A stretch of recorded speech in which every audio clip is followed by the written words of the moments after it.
Maka Imam Malik berkata, la taf'al fa inni akhsha 'alaikal fitnah. Jangan kau lakukan. Aku khawatir kau terkena fitnah. Ya. Jadi kan jarak dari Masjid Nabawi ke Dzulhulaifah, ya, saya lupa berapa, belasan kilo atau 10 kilo lebih, kurang lebih, atau belasan kilo. Ya. Kemudian dari Dzulhulaifah ke Ka'bah ya sekitar 450 kilo. Ya. Seharusnya dia mikotnya di Dzulhulaifah, tapi dia ingin lebih jauh lagi.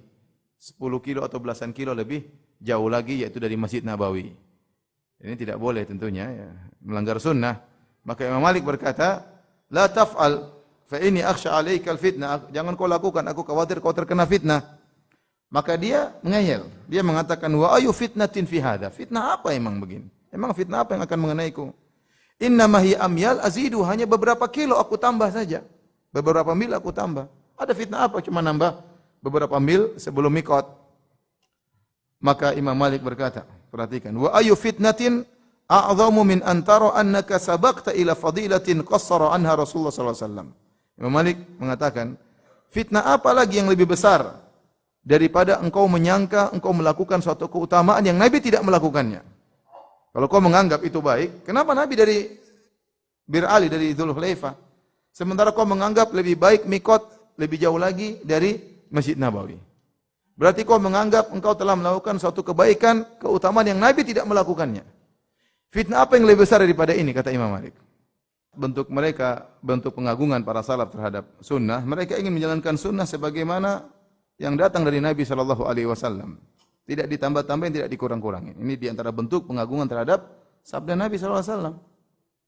Disampaikannya sebagaimana yang datang, tanpa ditambahin, tanpa dikurangin.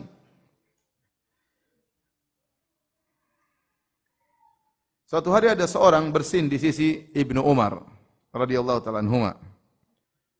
Kemudian orang ini, kalau orang bersin kan bilang alhamdulillah. Tapi rupanya dia tambah, dia mengatakan alhamdulillah wassalamu ala rasulillah.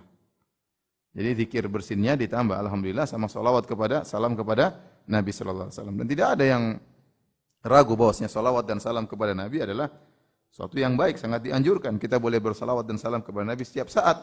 Dan Allah perintahkan dalam Al-Qur'an, ya, sallu wa sallimu taslima, ya. Rasulullah suruh menyuruh salawat dan salam dalam Al-Qur'an, ya. Tetapi tatkala salawat dan salam ini dijadikan zikir bersin, hajim alhamdulillah wassalatu wassalamu ala rasulillah, ini jadi masalah. Maka Ibnu Umar menegurnya. Dia berkata, alhamdulillah wassalamu ala rasulillah wa laisa hakadha 'allamana Rasulullah sallallahu alaihi wasallam. 'Allamana an naqul alhamdulillah ala kulli hal. Ibnu Umar mengatakan, bukan begini cara Nabi mengajarkan kami zikir untuk bersin, tapi Nabi mengatakan alhamdulillah ala kulli hal. Itu yang diajarkan oleh Nabi sallallahu alaihi wasallam. Alhamdulillah atas segala kondisi, ya. Bukan alhamdulillah wassalamu ala rasulillah, ya. Ya, ini menunjukkan bagaimana Ibnu Umar ingin sunnah diterapkan sebagaimana diajarkan oleh Nabi sallallahu alaihi wasallam dan jangan berkreasi dalam sunnah Nabi sallallahu alaihi wasallam. Kalau ada orang bersin kemudian alhamdulillah, kemudian ditambah alhamdulillah bil alamin arrahmanir rahim maliki yaumiddin iyyaka na'budu wa iyyaka nasta'in. Kira-kira bagus atau tidak? Bukankah baca Al-Fatihah bagus? Bagus, tapi jangan jadikan zikir setelah apa? Bersin. Ya. Alhamdulillah waladhdallin amin. Alif lam mim dzalikal kitabul la raib. Tentunya tidak benar, ya. Secara ini menunjukkan, ya, mungkin orang pakai logika, baik, bagus. Kenapa melarang salawat? Kenapa melarang baca Al-Fatihah? Bilang enggak, kita ingin mengagungkan sunnah. Di antara bentuk mengagungkan sunnah adalah menjalankan sunnah sebagaimana datang dari Nabi sallallahu alaihi wasallam. Jangan dimodif, dimodif. Modifikasi.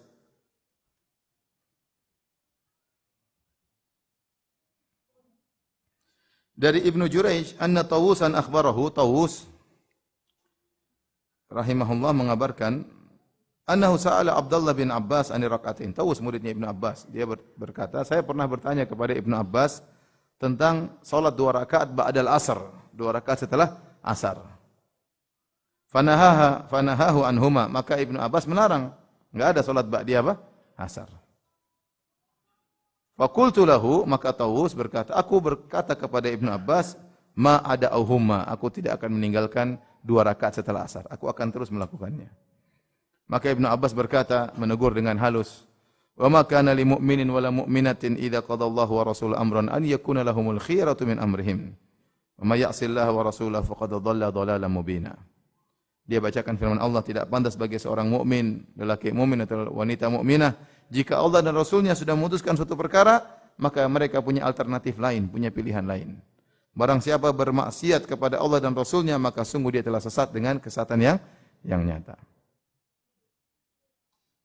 Demikian juga, semisal ini, Sa'id ibn al-Musayyib, seorang ulama tabi'in, dia melihat seorang laki salat setelah terbit fajar, lebih dari 2 rakaat. Ya, namanya salat qobliyah fajar berapa rakaat? Cuma 2.